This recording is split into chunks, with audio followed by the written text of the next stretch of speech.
굵직한 사회 이슈부터 사소한 문제까지 세상 만사에 꼬투리 잡으려고 모였다. 고품격 방구석 토크쇼 드러나 봅시다. 세월호 그 두 번째 이야기 한번 드러나 주세요. 주세요. 멘트가 약간 고전적이야. 멘트는 한번 바꿔보고 제가 좀 급하게 저기 한 거여서 근데 오프닝 노래가 좋더라고요. 난 좀 괜찮은 것 같아. 감사합니다. 있어 보여. 조금씩 힘을 주고 있습니다. 여러분들이 1000분 그러니까 이러고 다음에 조회수 안 나오면 좀 실망할 것 같은데 지금 1000회는 깔고 가는구나라는 게 지금 박혀버려가지고 예, 근데 많이 들어주시다 보니까 저도 좀 원래 또 제가 대학교 때 라디오 PD를 했었기 때문에 그 동아리에서 좀 그때 했던 포맷을 가져가려고 하고 있고 아마 돈이 될수록 점점 영향력이 커질수록 힘은 더 들어갈 테고 그래서 우리 영향력이 커지기 위해서 돈이 되기 위해서 뭐가 필요하죠? 광고요? 네, 광고가 필요합니다. 그래서 당연히 유료 광고인데 많이 안 받을게요. 많이 안 받고 여러분들이 하시는 어떤 사업도 괜찮고 아니면 나를 소개하겠다도 괜찮습니다. 그래서 소개해 주시면 저희 그냥 라디오 광고 다들 아시죠? 처음에 이제 뭐 어느 분께서 뭐 하신답니다. 이런 거 소개해드리고 중간중간에도 언급을 해드릴 테니까 뭐 댓글이나 메일을 주시면 저희가 정말 저가에 모실 테니까 아니면 이것도 괜찮을 것 같아. 한번 해보시고 돈 안 내고 공짜로 한번 해보시다가 한두 번 했는데 효과 있다 하면 그때부터 돈 내셔도 될 것 같고 예. 메일 주소를 알려줘야지. 메일 주소는 유튜브 거기로 주면 되니까 예. 예, 채널에 댓글 달아주셔도 되고 아마 제 저희가 운영하는 메일 주소를 볼 수 있을 거예요. 그거 제가 정보를 기입해 놓을게요. 아마 기입해 놓으면 될 것 같아서 정보를 기입해 놓을 테니까 그 메일로 주시면 되고 근데 이것도 괜찮을 것 같아요. 꼭 광고 아니더라도 우리랑 뭔가 하고 싶다.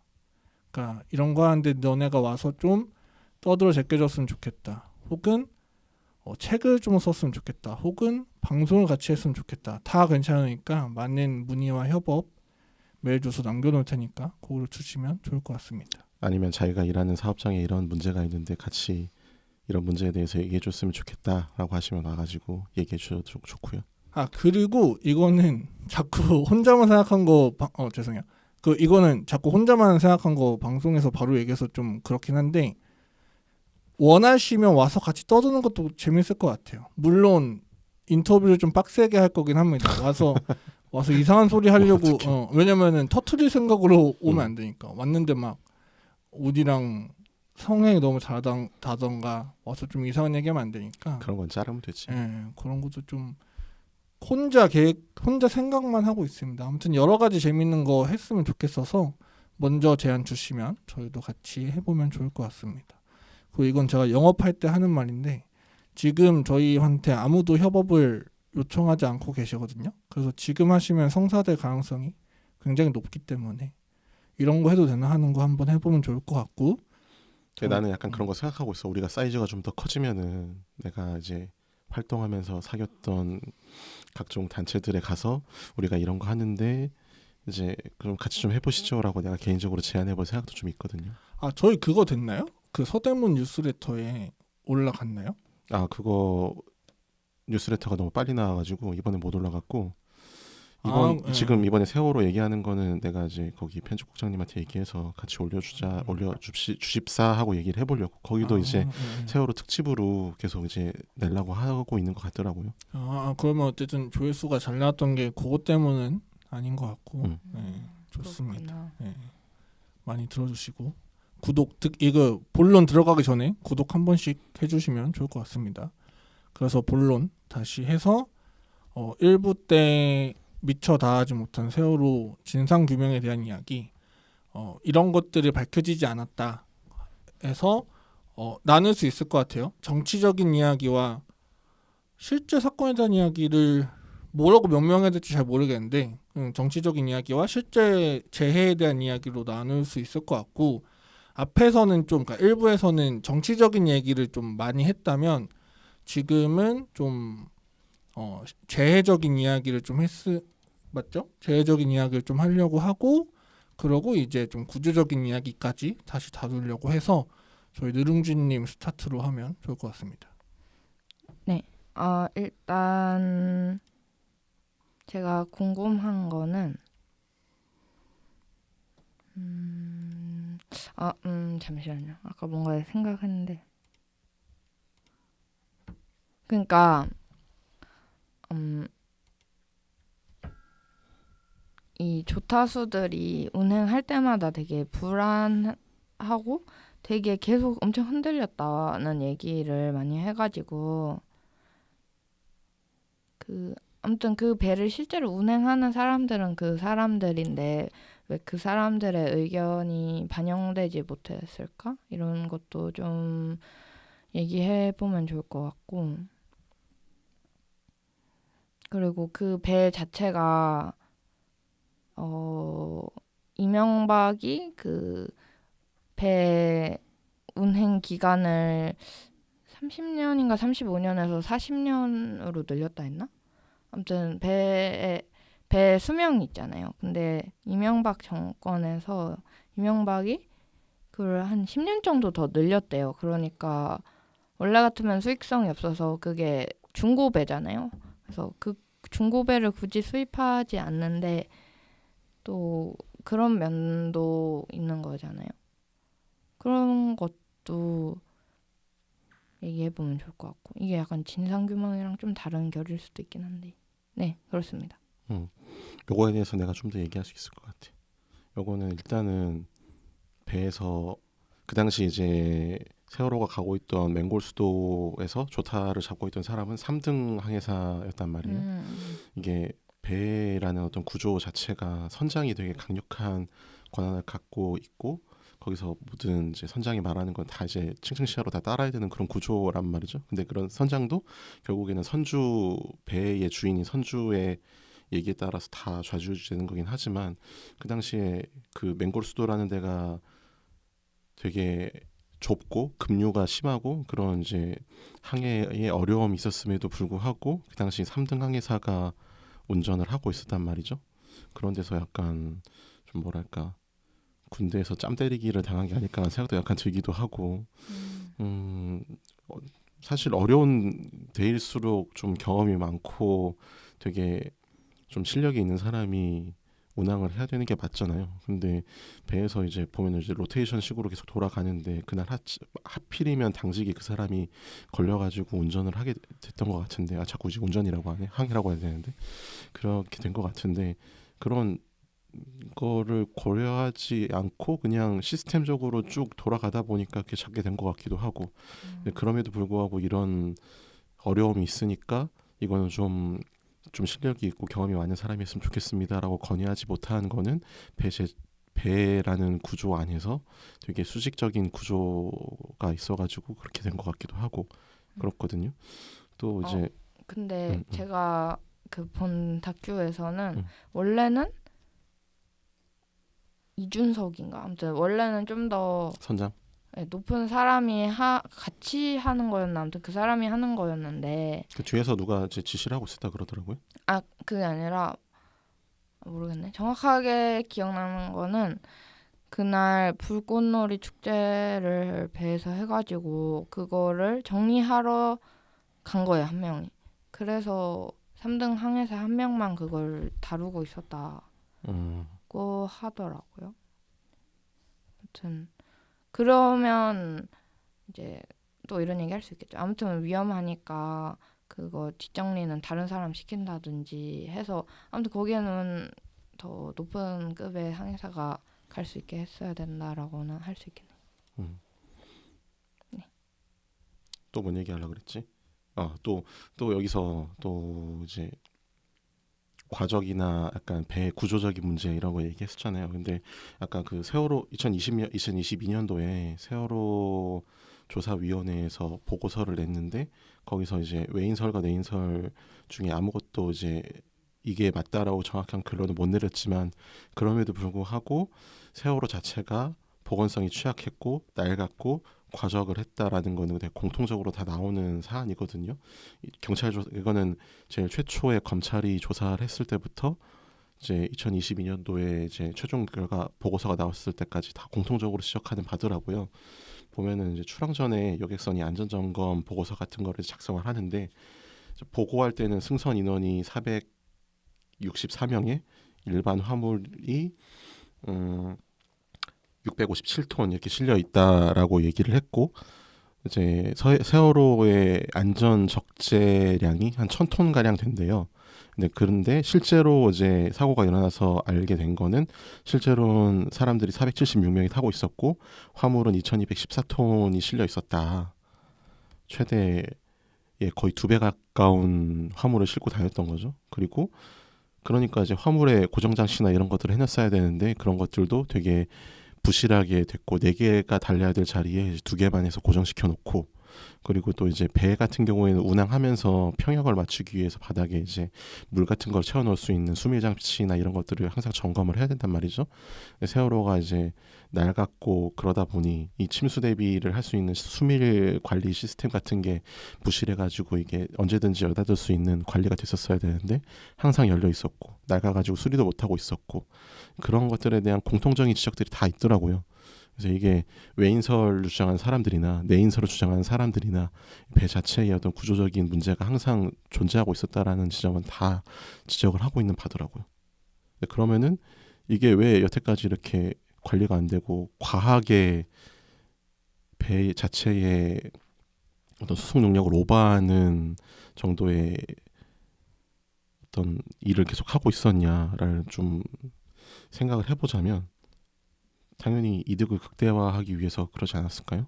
사실 세월호가 이제 운행하던 그 청해진해운 그쪽이 사람을 수송하는 그런 여객 사업보다는 되게 운송 사업을 주된 수익 수단으로 삼는 그런 데란 말이죠. 대다수의 근데 운수 사업, 해양 운수 산업들이 뭐 그런 물류로 가지고 이제 먹고 사는 데기 때문에 당연히 짐을 많이 실으면 실을수록 이득이 많아지는 거고 그 배 자체의 어떤 수송 능력을 벗어나는 것도 당장 문제가 일어나지 않는다면 당연스럽게 해야 되는 그런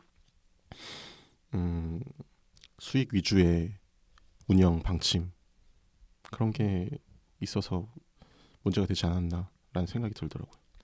그리고 내부 상황은 저희가 예상해 볼 수 있을 것 같아요. 그러니까 제 목소리 잘 들리나요? 네. 왜 이렇게 먹먹하지? 내부 상황은 예상해 볼 수 있을 것 같은데 그러니까 아까 왜 실무자들의 말을 듣지 않았을까라는 얘기가 잠깐 나왔는데 사실 대한민국에서 대부분의 의사결정이 죄송해요. 대한민국에서 대부분의 의사결정이 그렇게 진행되죠. 실무자들은 어떤 상황에 대해서 인지하고 있고 말을 실제로 하기도 했겠죠. 근데 이제 그게 먹히지 않는 상황들이 발생하면 자연스럽게 더 이상 얘기하지 않는 방향으로 흘러갈 수밖에 없고 그렇게 됐을 때 어떤 단순한 이익 이게 꼭 비단 세월호 사건에 대한 얘기보다는 여태 직장생활 하면서 거의 다 그랬던 것 같아요. 직장생활도 한국의 조직 군대는 뭐 말할 것도 없고 군대를 비롯한 많은 조직도 좀 그렇게 굴러왔고 그러니까 그래서 이런 얘기들이 계속 얘기가 나오는 게 제가 어제 심창맨 영상을 좀 보다가 왔는데 오늘도 보다가 왔는데 그 데이터 분석하시는 분들이 나오셨어요. 근데 말씀해 주시는 게 되게 재밌더라고요. 근데 말씀 주시는 게 그러니까 지금 세대들이 그거에 대해서 피로감을 굉장히 느끼고 있는 세대라는 거죠. 그러니까 이게 소통? 네, 소통. 그러니까 아까 말한 왜 세월호에 더 반응하는가에 대한 얘기도 그러니까 그런 것들이 점점 밝혀지면서 젊은 세대들이 분노할 수밖에 없는 것 같아요.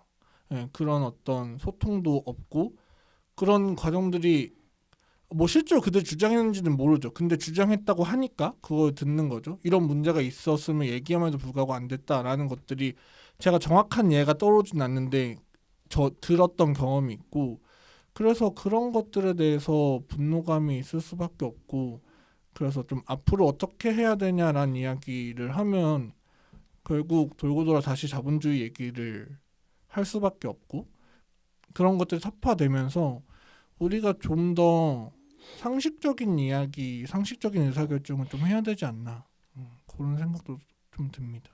이게 자본주의 사회에서의 상식이라고 함은 뭔가 효율을 추구하는 거잖아요. 근데 일반적으로 우리 일반적이라는 말을 쓰는 게 맞는지 모르겠지만 어떤 일어날지도 모르는 재해 상황을 대비하기 위해서 비용을 들이는 거를 이 자본주의 사회에서는 효율적이지 않다라고 얘기를 하잖아요. 그렇죠. 네, 그런 이 효율성을 추구하는 일종의 신화 때문에 이런 사고가 발생한다고 는 생각이 들거든요. 그리고 아마 이런 의사소통이 있었을 것 같아요. 야, 누군 안 해본 줄 알아? 야, 나도 했었고 지금 이거 몇 톤 넘게 이거 지금 한두 번 하는 거 아니야. 괜찮아. 아무 일도 안 생겨. 너가 몰라서 그래 라는 이야기도 분명히 있었겠죠. 그럼 어떻게 해야 이런 사고나 참사가 벌어지지 않을까 이런 얘기를 해볼까요? 좋습니다. 그거를 얘기하면서 네. 그러니까 그 후로 비슷한 일들이 계속 있었죠. 대표적인 것들만 좀 얘기하면 이태원 참사도 규모로 봤을 때는 제일 크죠? 그 뒤에 있었던 것 중에 맞나요? 그렇죠? 예, 예. 기억나는 것 중에는 제일 큰 규모로는 이태원 참사가 있는 거 있고 또 가장 최근에는 최상병 사건이라고 합시다. 최상병 사건이 있었고 그리고 놀랍게도 이런 일이 왜 일어났는지 그리고 뭐 앞으로 어떻게 할 건지 이런 게 놀랍게도 세월호 사태라고 하면 안 되나요? 세월호 참사 이후 참사라고 하시죠. 예, 예. 왜냐면 단어가 계속 섞여 나오는데 실수를 그러니까 쓰면 안 되는 단어가 있을까 해서 예. 괜찮아요. 참사라고 하는 게 통일성 있고 좋을 것 같아요. 좋습니다. 그게 명확하니까. 세월호 참사가 10년 후가 흘렀음에도 불구하고 그런 일들은 왜 같은 역사가 반복될까에 대한 이야기를 잠깐 하면 좋을 것 같아요.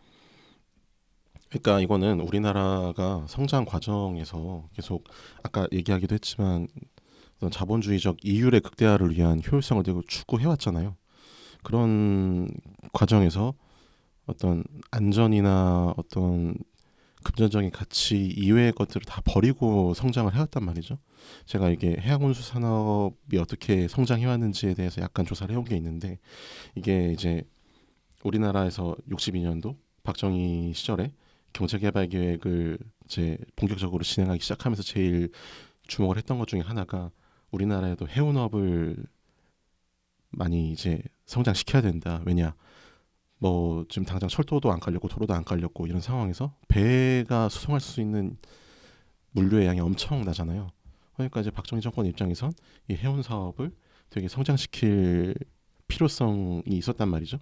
그래서 이제 67년도에 보면은 해운진흥법이라는 게 만들어집니다. 그리고 이 법에 따라서 76년에 해운청이라는 걸 만들고 다음에 77년도에 이 해운청을 해운항만청이라는 걸로 확장을 시켜요. 그 과정에서 이제 모든 그 항만들을 다 대형화시키고 이제 우리나라에서 물류를 실어 나르는 운송 선박들도 되게 커지고 이제 대형화를 할 수 있도록 국가에서 전반적으로 지원을 해주게 되죠.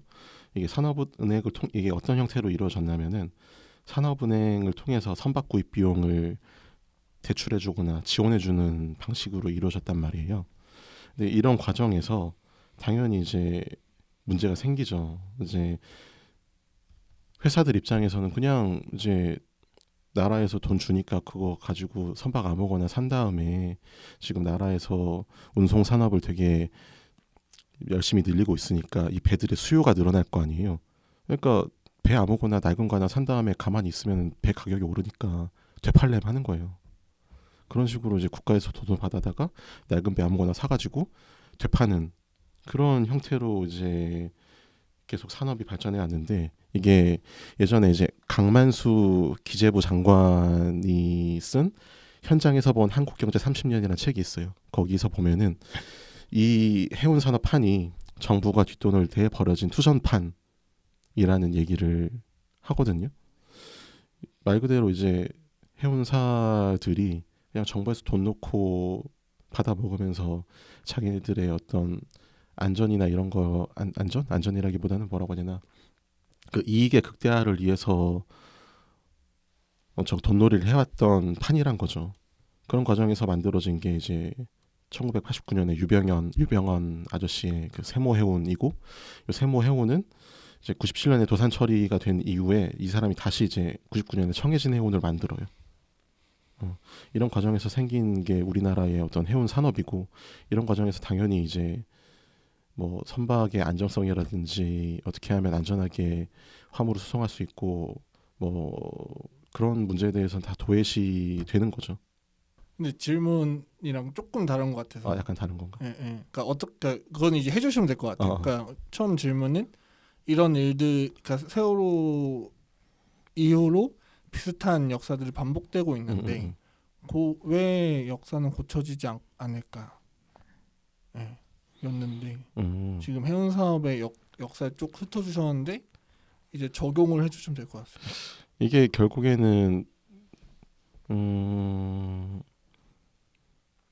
모든 산업의 발전에서 수익의 극대화만을 추구했던 과정인 거고, 이게 전반적인 사회에서 다 이제 적용이 돼서 문제가 생긴 거죠. 결국에는 이런 세월호 문제뿐만 아니라 어떤 사회적 참사의 과정에서도 얼마 전에 그 아이파크 맞나? 그 어디였죠? 광주였나? 그 아파트 무너졌던 데 있잖아요. 광주. 거기서도 보면은 납길이나 이런 공기를 지키기 위해서 무리하게 작업을 하다가 다 이제 시멘트가 굳지도 않았는데도 무리하게 작업을 하다가 무너진 거잖아요. 그런 사고들의 맥락을 다 보면은 어떻게든 안전보다는 이익을 극대화하기 위해서 무리하게 진행을 했던 것들이 있는 거고, 결국은 또 이제 자본주의 문제로 돌아갈 수밖에 없는 거죠.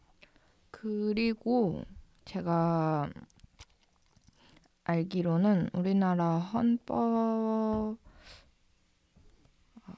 법 안에서 이 안전에 대한 게 좀 부족하다고 하더라고요. 그래서 지금 4.16 연대 4.16 재단에서 생명안전기본법 발의했는데 이 법에 대해서 좀 알아봤었거든요, 저번에. 그러니까 이 법이 정말 필요하더라고요. 뭔가 건물을 세운다든지 뭐 가습기 살균제 사건도 그렇잖아요. 뭔가를 판다든지 이럴 때 그게 안전한가를 정말 면밀하게 따져봐야 되잖아요. 그러지 않고 있고 그거를 규제한다거나 그거를 하게 하는 법이 없는 상황인 거죠, 지금. 그러니까 이 법적인 토대가 없으니까 계속 이런 게 발생하는 거 아닐까요? 그러니까 법 제정의 필요성도 좀 느끼는 것 같아요. 그래서 법도 필요하고, 그러니까 그거에 맞는 사회적인 가치관도 필요한 것 같아요. 아까 소통에 대한 얘기 잠깐 했는데 좀 생각을 할수록 저는 그게 참 중요하겠다라는 생각이 드는 게, 사실 안에 계속 있는 사람들은 모르거든요. 이게 그러니까 내부자들이 착각하는 게 뭐냐면, 특히 그러니까 이건 되게 일상적인 건데 내 몸은 내가 잘 알아라고 하잖아요.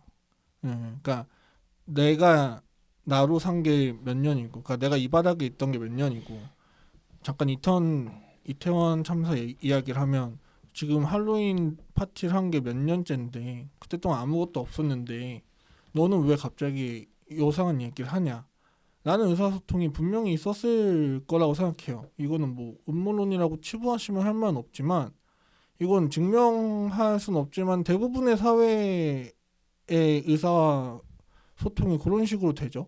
뭔가 새로 배정된, 밖에서 봤을 때는 이런 게 문제가 되는 것 같다라고 했을 때 내부적으로 경험상 그렇지 않다라고 치부되는 게 되게 많단 말이에요. 그리고 이 과정에서 권력이 이용될 수밖에 없어요. 우리가 회사 얘기를 하자면 사원이 팀장 혹은 대표한테 회사 그렇게 운영하시면 안 됩니다, 이런 것들을 하셔야 됩니다 라고 하면, 너가 뭘 한다고 그렇게 해?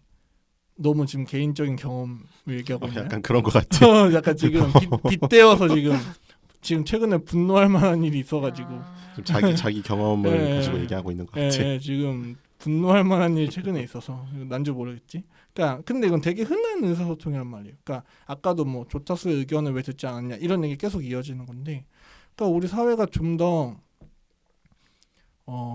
다양한 의사 그리고 저는 실제로 이거는 통계적으로도 증명이 되고 있다고 생각하는데 젊은 세대들이 탈자본주의적인 이야기들을 많이 해요. 뭐 공정이라든가 뭐 그것도 여전히 자본주의 안에 있는 걸 수도 있지만 공정에 대한 이야기들인가 좀 더 그러니까 MZ 세대를 역사상 제일 똑똑한 세대라고 칭한단 말이에요. 스스로 하는 건지 모르겠어. 근데 보통 그렇게 칭한단 말이에요. 그렇게 해서 의도적으로 죽이기를 많이 하고 있죠.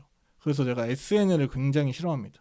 요새 안 봐요. 맨날 보다가 SNL을 굉장히 싫어하는데 그러니까 자꾸 그렇게 죽이지 말고 좀 다양한 의견들, 다양한 의사결정들을 같이 했으면 좋겠다. 그런 생각이 듭니다. 회사에겐 잘라야겠다. 심정이 노출되면 안 되니까. 네. 그런 생각이 좀 듭니다. 그런 것도 있지만 약간 그런 건 우연적인 거잖아요. 뭔가 뭐 말 잘 들어주는 상사가 있으면 그런 일이 발생하지 않고 이러는 거니까. 네. 그래서 약간 그런 의사소통이 잘 될 수 있게 하는 시스템이 필요하지 않나. 그렇죠. 그래서 결국 사회가 바뀌어야 되고, 그러니까 사실 최성병 사건 때, 그러니까 이건 제가 되게 상식적이라고 생각해. 아무도 문제 의식을 못 느꼈을까요? 그 분이 물에 뛰어들라고 지시했을 때, 야 근데 구명조끼 있어야 되는 거 아니야? 괜찮아? 라는 생각을 아무도 안 했을까? 그건 사실 말이 안 되잖아요. 하지만 말할 수 없는 구조였겠죠. 그런 구조들이 좀 변해야 되고 결국 윗분들도 변해야 되지만 저는 그렇게 생각해요. 그러니까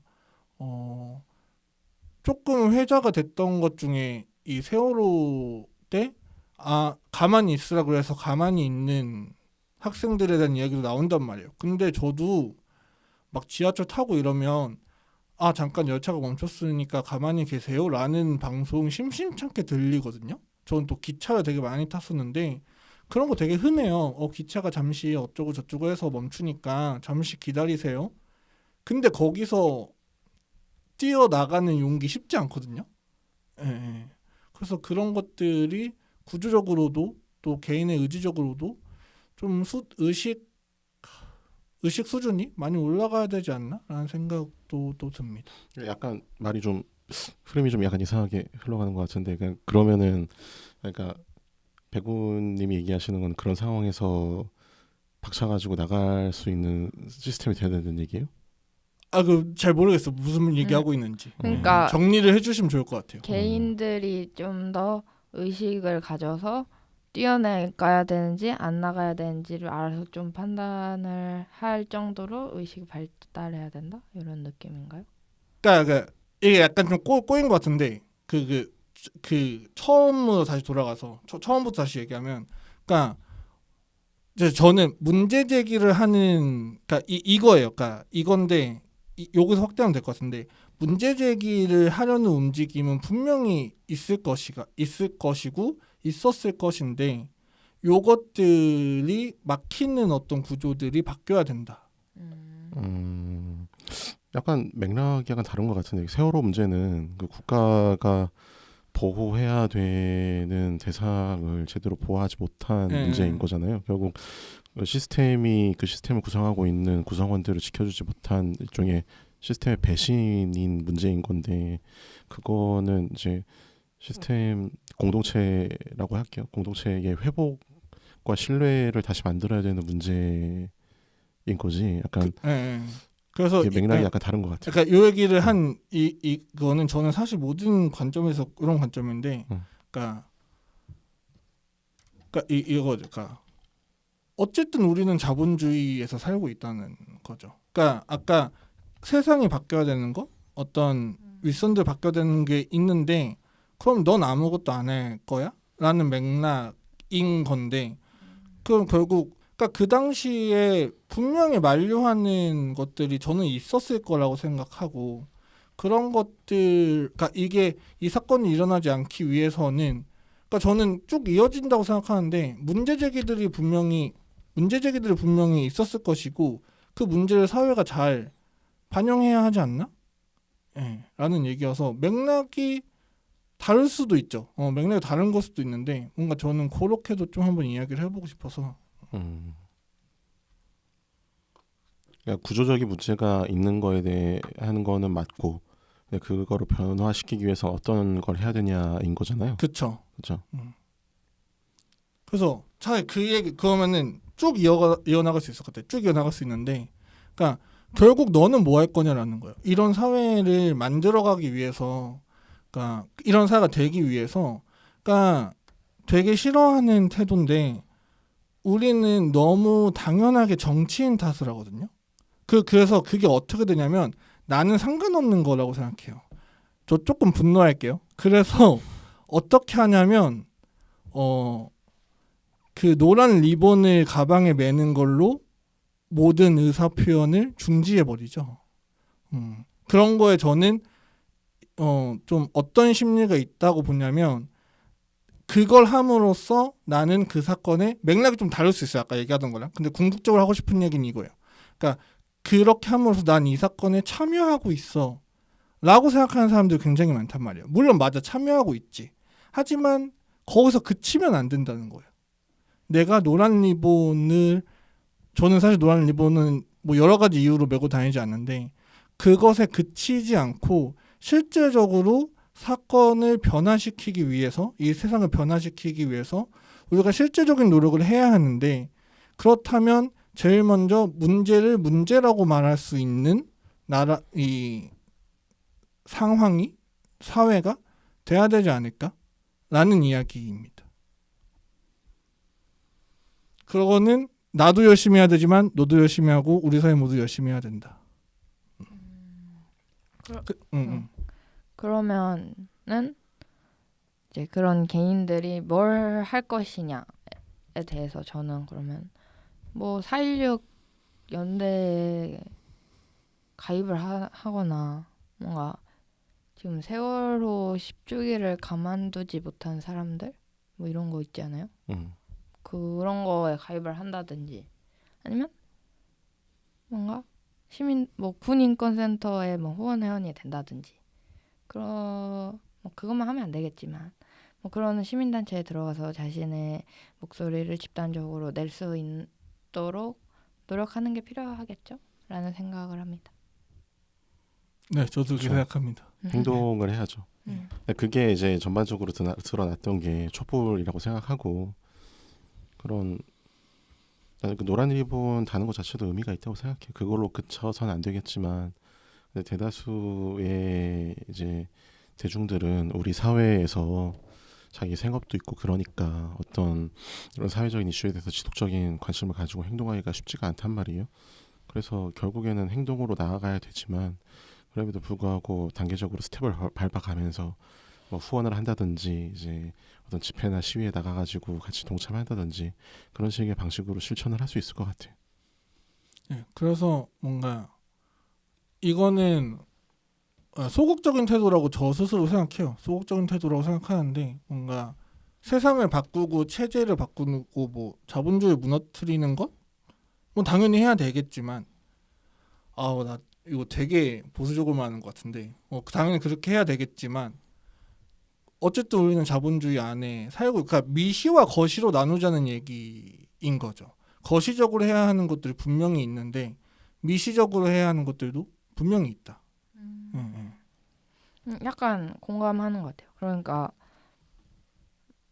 뭐 물론 때와 장소와 맥락에 따라 다르겠지만 말씀하신 것처럼 막 자본주의적인 거 너무 문제고 위계적인 거 너무 문제야라고 얘기하지만 내가 막상 어떤 상황이 됐을 때 뭐 내가 회사에 있을 때 내 후배를 나의 위계를 이용하여 갈군다든지 후배들 얘기 안 들어준다든지 아니면 상사한테 해야 되지만 말 못한다든지 이러면 안 되겠죠.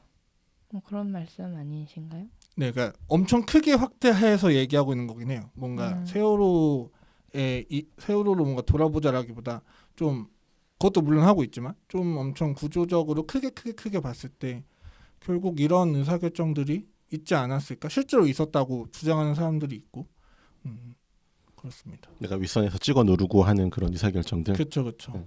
그것들을 바뀌어야지 그대로 바뀌어야 되지만 그러니까 너는 안 바뀔 거야? 약간 이런 그러니까 제가 항상 주장하는 그러니까 나는 이런 얘기를 하면 항상 백호님이랑 약간 갈리는 게 네, 맞아요. 백호님 좀 개기는 사람이란 말이에요.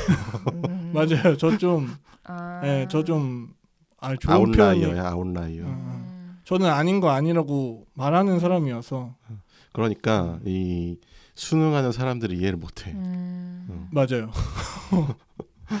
근데 일반적인 사람들은 그런 상황에서 개겨가지고 나가기가 쉽지가 않단 말이에요. 그럼 혼자니까 그런 거지. 그러니까 네, 결국은 이제 그런 사람들이 이제 힘을 가지고 자기가 세상을 바꾸기 위해서 나가기 위해서는 그냥 혼자 너 그렇게 해야 돼라고 얘기를 할 게 아니라 그런 사람들과 연대하고 같이 이제 그 사람이 어떤 체제를 극복할 수 있도록 힘도 주고 어떤 방향으로 가야 됩니다라고 얘기를 하면서 으쌰으쌰하고 같이 나아가야 되는 거지. 너네 그렇게 안 하고 있어라고 그냥 얘기를 하는 거는 썩 도움이 되는 건 아닌 것 같아. 조금 맥락이 다른데 예를 들어 봐봐요. 그러니까 우리 교회 얘기를 했으니까 내가 신앙생활을 하고 싶어. 교회가 있어. 그러면은 교회가 신앙생활을 하고 싶은 사람들을 위한 공간을 마련하잖아요. 가는 건 너가 해야지. 매번 찾아갈 수는 없잖아요. 매번 우리가 몇 번은 그렇게 할 수 있어. 몇 번은 야 너 힘들었지 우리가 도와줄게 같이 으쌰으쌰하자라고 할 수 있는데 이 몇 번이 끝나면 본인이 가야 되지 않아요? 네, 그렇죠. 가는 거는 개인의 선택인데 그 가는 거를 좀 더 쉽게 만들기 위해서 어떤 징검다리들을 놓아주는 역할도 필요한 거죠. 그거는 이제 이미 이제 개기는 삶을 살기로 결심한 사람들의 몫인 거죠. 그렇죠. 그런 의미에서도 이제 이런 것도 하고 있는 거고 이렇게 하고 있으니까, 그러니까 분노지 분노. 그러니까 같이 좀 했으면 좋겠다. 그러니까 결론은 같이 좀 했으면 좋겠고, 용기를 좀 내셨으면 좋겠다. 세상 망하지 않는다. 그리고 개겨도. 아니 망해야지. 그러니까 개긴다고 해서 물론 이런 뭐 내부 고발자 이런 얘기도 나오겠지만, 그렇죠. 그렇기 때문에 세상이 더 노력해야 되는 부분도 있어요. 뭐 내부 고발자. 끊읍시다. 나 수위조를 못할 것 같아. 요 얘기 끊읍시다. 뭔 얘기하다 여기까지 온 거지? 세월호 구조 얘기하다 여기까지 왔나? 맞아. 구조를 바꿔야 되지만 개인들도 몫이 있다 이런 얘기. 그래서 어디까지가 그러니까 요 정도로 돌아올 수 있을 것 같아. 어디까지가 구조의 몫이고 어디까지가 개인의 몫이냐.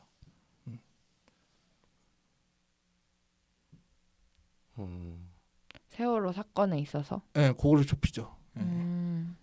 그러니까 이렇게 합시다. 세월호 사건이 다시 재발되지 않기 위해서 구조도 바뀌어야 되고 개인의 책임도 말이 너무 이상한데.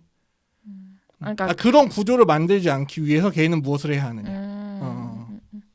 그러니까 그 안에서 세월호 사건에서 구조의 문제라는 거과 여기서 약간 문제 제기하시고 계신 개인은 누구를 참사 당한 사람들이 아니라 네. 그 참사 이후에 그쵸.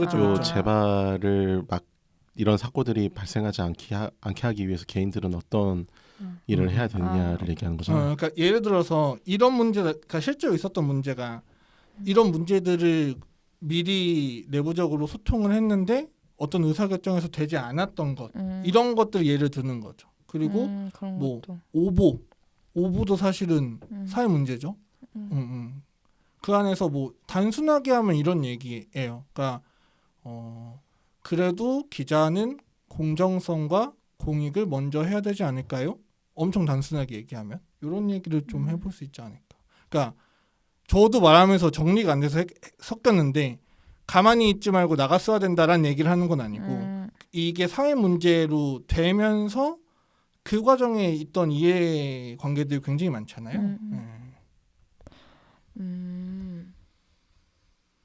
뭐 조타수의 경우에는 본인이 개인적으로 얘기한다고 해서 그게 먹히지 않았겠죠. 그러니까 뭔가 자기와 뜻이 맞는 다른 조타수들이나 뭐 다른 항해사들 모아서 뭔가 선상 반란. 뭐 집회나 시위나 이런 걸 조직을 했을 수도 있었겠죠. 그렇게 했다면 뭔가 2배 이상 무게가 무겁게 과적하는 일은 없었겠죠.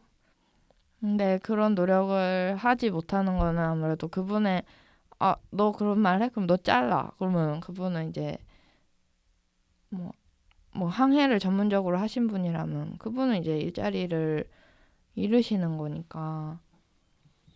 그렇죠. 항상 여기서 더 진전하기가 어려워지는 것 같아요. 그러니까 뭔가 내 자리를 내놓을 수밖에 없는데, 그러니까 사실 저는 그냥 내놓고 개기는 편인데 이제 너니까 그러는 거지라고 항상 말씀하셔서 바닐라님이 그래서 할 말이 없는데. 그러면은 다른 대중들이나 다른 사람들이 정말 뜨거운 연대를 해줘야겠죠. 누군가 자기 목숨을 자기 직업을 걸고 투쟁을 나설 때 엄청 결합을 해주고 그 사안이 크냐 작냐와 관계없이 같이 하는 게 필요하지 않을까요?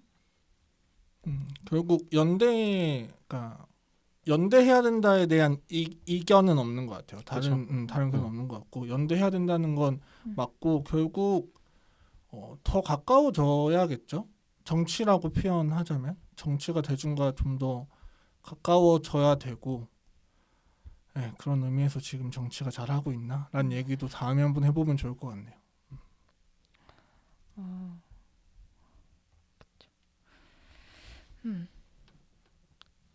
근데 괜찮을까?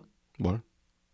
그러니까 나 너무 말 실수 많이 한 것 같은데. 괜찮아요. 그래요? 그 뒷부분에 다 수습이 될 거기 때문에 처음에 얘기할 때는 약간 뭐지 약간 수습이 안 될 것 같은데라고 얘기했지만 뒷부분에서 이제 대체로 수습이 됐기 때문에 끝까지 들으시는 분들은 괜찮을 것 같아요. 맥락적으로는 이해가 되나요? 그럼 다행입니다. 그리고 댓글에 내용에 대한 댓글을 안 쓰시고 본인이 하고 싶은 댓글을 쓰셔서 우리 영상을 들으신 건지가 좀 궁금하긴 해요. 원래 그래. 이거 되게 웃긴 게 저희가 지금 조회수가 2,000건이고 그 댓글이 지금 50 몇 개인데 평균 시청 시간이 2분이 안 돼요.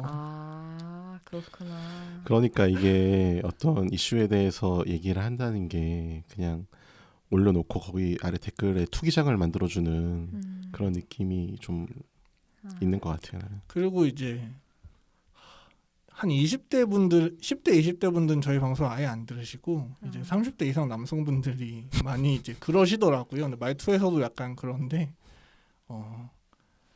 너무 분노하지 마시고 얘기를 한번 들어주시면 좋을 것 같습니다. 얘기도 뭐 근데 뭐 말 안 할란다. 아무튼 뭔 얘기 더 하고 싶을 게 있을까요?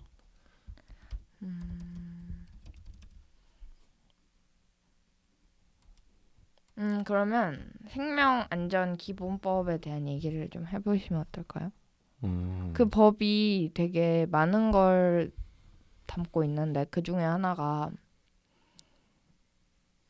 안전검사? 이름 뭐더라? 여기 있다. 약간 법 얘기 하니까 얘기하세요. 이 법에서 안전 영향 평가 제도를 담고 있는데 그래서 환경 영향 평가처럼 이게 안전에 어떤 영향을 끼칠지를 미리 평가하고 승인 불승인을 하자 이런 식인데 이 법이 굉장히 빡세다고 느꼈어요. 저는 그래서 이 법이 제정이 될까? 뭐 이런 얘기 해볼 수 있지 않을까? 일단은 국회에 넘어가긴 했어요. 왜냐면 5만 명의 동의를 얻었거든요. 근데 이게 제대로 논의가 되고 있는 건지 넘어간 다음에는 뉴스에서도 잘 안 다루고 별 반응이 없더라고요. 근데 이게 또 결국 자본주의 안에서 그러면 또 언제 그거 다 하고 언제 출항하고 언제 저거 하고 언제 다 출항하고 그리고 이태원 참사를 예를 들면 모든 행사에 대해서 그리고 이태원 참사는 신고가 되는 행사가 이태원 참사란다. 그 할로윈 파티는 신고가 되는 형태가 아닐 것 같은데 어떤 뭐 주체가 있는 행사가 아니잖아요. 그러니까 맞아. 그런 것들을 막기도 어려울 것 같고 그렇다고 뭐 어떤 마을 잔치까지 그럼 다 그게 적용되냐 뭐 이런 얘기도 분명히 나올 수 있을 것 같고 근데 저는 좀 그러니까 민감해지긴 한 것 같아요 사람들이. 근데 저도 최근에 어떤 무료 공연을 갔다 왔는데 거기 그 관리하시는 분이 사람이 너무 많아서 통행이 불편하고 좀 위험할 것 같으니까 앞에 있는 사람들이 앉았으면 좋겠다라는 이야기들을 했단 말이에요. 근데 그냥 땅바닥에 앉으라는 거고, 땅바닥에 앉으면 사람들이 그만큼 붙으니까 사실 더 밀접해질 거잖아요. 그러니까 그거에 대한, 그래서 유추할 수 있는 건 이 실무자도 지금 이거에 대한 가이드라인을 가지고 하는 게 아니라 그냥 당장의 어떤 판단으로 하는 건데, 사람이 당연히 당장의 판단으로 항상 옳은 판단을 할 수는 없으니까 뭐 법을 비롯한 아까 뭐 무슨 법이라고 하셨죠? 생명안전기본법. 생명안전기본법을 기반으로 해서 뭐 그거를 하고 말고를 좀 떠나서 기본적인 어떤 가이드라인 정도는 있어야 되겠다. 저도 공감을 하고 그 옛날에 기사에서 통계를 봤는데 2014년 이후에 그 해랑 그 다음 해까지는 사고율 전체적인 우리나라의 사고율이 뚝 떨어진 거예요. 근데 16년부터 다시 그 전과 똑같이 회복이 됐거든요. 그 이유가 그 기사에서는 그 해와 그 다음 해에는 안전 불감증 얘기도 많이 나오고 안전에 다들 예민해져 있어서 더 조심하고 더 원칙을 지키긴 했지만 그게 엄청난 시스템적인 변화나 그런 제도적인 변화가 많이 끌어내지지 않아서 원점으로 돌아갔다 이런 기사였거든요. 그래서 그런 가이드라인이나 시스템적인 변화가 계속 없다면 이 사건은 또 벌어질 수밖에 없지 않나 이런 생각이 드는 것 같아요. 그리고 저는 이 세월호 참사가 잊혀지지 않는 것도 굉장히 중요하다고 생각하는 게, 그러니까 앞에서 사실 저는 왜 사람들이 이 사건에 더 집중했을까라는 얘기에 대해서 앞에 하신 말씀도 물론 다 동의하지만 저는 그런 생각을 했어요. 수학여행 안 갔다 온 사람은 흔치 않다는 거죠. 그러니까 저도 제주도 배 탔던 것 같고, 그리고 근데 어떤 뭐 최상병 사건이나 저도 군대를 갔다 왔음에도 불구하고 갑자기 그 물에 뛰어들라는 명령을 받아본 적은 없거든요.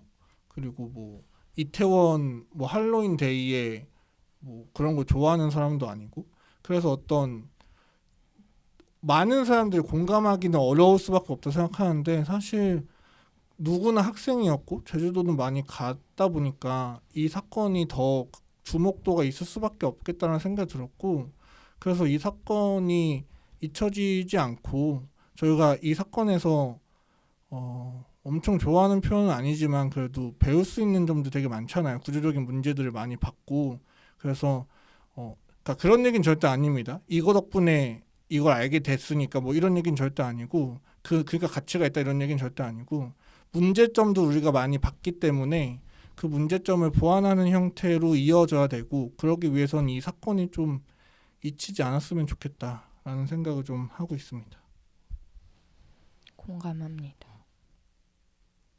저도 공감하고 그 최상병 일도 그렇고 그 세월호 일도 그렇고 어찌 보면은 이 국가가 자기의 책임을 제대로 하지 않은 일인 거잖아요. 또 최상병 일 같은 경우에는 이제 수해 복구 과정에 해병대가 투입돼서 일을 하다가 생긴 일이고, 그리고 세월호 같은 경우에는 해경이나 이런 데가 갔는데 구조할 수 있는 어떤 그런 인력과 어떤 장비가 부족해서 기다리다가 이렇게 발생한 일이잖아요. 자꾸 이게 뭔가 이런 걸 봤을 때 국가의 기능을 좀 더 강화하고 회복하는 방향으로 가야 되지 않나라는 생각도 좀 들더라고요. 그래서 사실 수해 복구하는데 굳이 군인이 거기 가서 일을 해야 될 이유가 없잖아요. 군인들이 전문가도 아니고 다른 뭐 행정안전부 산하의 뭐 다른 집단들이 가서 해야 되는 일을 인력이 없다는 이유로 군인들을 갖다 동원하는 일도 그렇고, 이제 해경도 보면은 이게 2000년대부터 계속 어떤 순환 구호 활동이나 이런 것들을 자꾸 이제 외주화하는 방향으로 간 맥락들이 있단 말이에요. 순환 구호법 같은 것들을 개정하면서 이제 구호 활동을 할 수 있는 단체들을 허가제에서 신고제로 바꾸고 뭐 자격제도나 이런 것도 없애면서 민간 구조하는 회사들을 많이 차리게 도와줬단 말이에요. 이걸 국가가 해야 되는 일들을 자꾸 이제 산업화시키고 외주화를 시키니까 이제 그런 사고들이 발생하면은 국가가 하려고 해도 못하는 일들을 자기 스스로 만들고 있는 게 아닐까 생각도 들어요. 좋습니다. 그러면은 여기까지 좀 어느 정도 정리가 된 것 같아서 저희 한마디씩 하고 마무리하면 될 것 같은데 괜찮으실까요? 네. 그러시면 일단 다음 주에는 어떤 얘기 할 거냐면 어떤 얘기 하죠? 우리 안 정했는데 정치 얘기할까요? 정치 얘기? 총선 끝나고 총선 결과 보고 얘기하는 것도 좋지 않을까요? 아니면 5월이 다가오니까 서울의 봄 얘기를 하는 것도 재밌을 것 같은데. 그러면 그거는 어쨌든 좀 더 정치에 가까운 이야기를 하게 될 것 같고 좋습니다. 그래서 총선에 대한 이야기를 할 수도 있을 것 같고 뭐 서울의 봄 5월 저희가 모이면 5월쯤이니까 뭐 어떤 항쟁에 대한 이야기를 할 수도 있겠네요. 5.18에 대한 이야기를 할 수도 있을 것 같고 광주 항쟁 얘기할 수도 있고 좀 여러 가지 이야기를 할 수 있을 것 같아서 좋습니다. 그런 이야기들을 해보면 좋을 것 같고 우선 저부터 좀 소개를 하자면 약간 개인적인 이야기부터 좀 하자면 저는 사실 스스로 변했다고 생각한 적이 단 한 번도 없거든요. 나는 항상 맞는 이야기를 하는 사람이라고 생각했어요. 합리적인 이야기. 그게 제 지식의 부족으로 생각이 넓어지니까 좀 합리적인 판단들의 기준이 달라지는 걸 수도 있겠죠. 그게 다른 사람들 봤을 때는 백운 저 녀석 애국 보수였다가 갑자기 무슨 진보 실제로 들었어. 빨갱이라는 말을 대학교 다니면서 들어봤는데 저는 진짜 나를 빨갱이라고 하면은 신뢰다. 그러니까 빨갱이 분들에게 신뢰고 나는 그런 이름을 들으면 안 된다라는 얘기도 이제 들어봤는데, 그러니까 이 얘기를 왜 하냐면 결국 제가 제 생각이 바뀌었던 이유, 그 세월호에 대한 관점도 바뀌었던 이유, 여전히 보수적인 것도 스스로 알고 있어요. 스스로 알고 있는데 그래도 많이 바뀌었다고 생각하고 그게 저는 고민했기 때문이라고 생각해요. 뭔가 생각을 멈춘 게 아니라 계속 고민을 해서 이게 옳은 방향인지는 모르겠지만 어쨌든 바뀌어가고 있고 그래서 어떤 이걸 들으시는 분들도 저희와 함께 고민하셨으면 좋겠고 그러시는 분들이 같이 이야기했으면 좋겠어요. 그래서 그래서 저희도 앞으로 많이 고민에 대한 고민하면서 좋은 이야기 하도록 할 테니까 여러분들도 듣다가 저 사람 얘기는 좀 이런 부분에서 공감되지 않는다, 공감된다 이런 부분도 댓글로 남겨주시면 저희가 방송에서 다루도록 해보겠습니다. 다음. 네, 저는 제가 요 근래 좀 많이 감성적인 사람이 된 것 같아요. 그래서 막 세월호 얘기하고 이태원 얘기하다 보면 나도 모르게 막 눈물이 나는 경우가 종종 있는데 지금 요새 제가 하고 있는 캠페인이 세월호 10주기 추모 의원 모집하는 캠페인이라서 이제 동네에서 사람들한테 이제 얘기하면서 추모 의원으로 같이 활동해 주시면 좋겠다라고 얘기를 많이 하고 있거든요.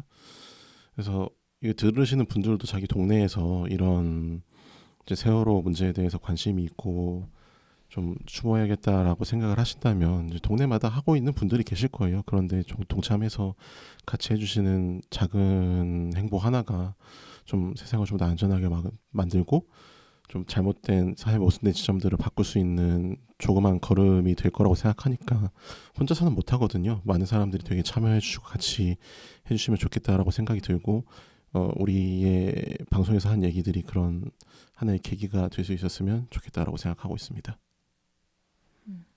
저는 오늘 얘기하면서 좀 감정적이었던 것 같아요. 근데 그 이유가 세월호가 일어난 지 한 일주일도 안 됐을 때 친구랑 떡볶이를 먹는데 걔가 근데 세월호가 왜 누가 책임져야 되는 문제냐 그렇게 말을 하는 거예요. 왜 세월호는 그냥 어쩔 수 없던 사고인데 뭐 이런 식으로. 근데 그게 진짜 일주일도 안 됐을 때였거든요. 그때는 그 친구가 되게 이상하다 이렇게 생각했던 것 같은데 오늘 다시 얘기하고 좀 생각이 든 거는 그만큼 우리 사회가 메시지 그때 중학생이었으니까 우리 사회가 보내는 메시지가 너무 강하다를 좀 느꼈던 것 같아요. 오늘 얘기하면서도 느꼈고 이 사회가 지배하는 그런 메시지가 사실은 옳지 않은 것을 옳다고 얘기하는 거라서 허점들이 다 있거든요. 그래서 이걸 들으시는 분들도 정말 옳은지 아니면 허점이 있지 않은지 이런 생각을 좀 하는 계기가 되었으면 좋겠다고 생각을 하고요.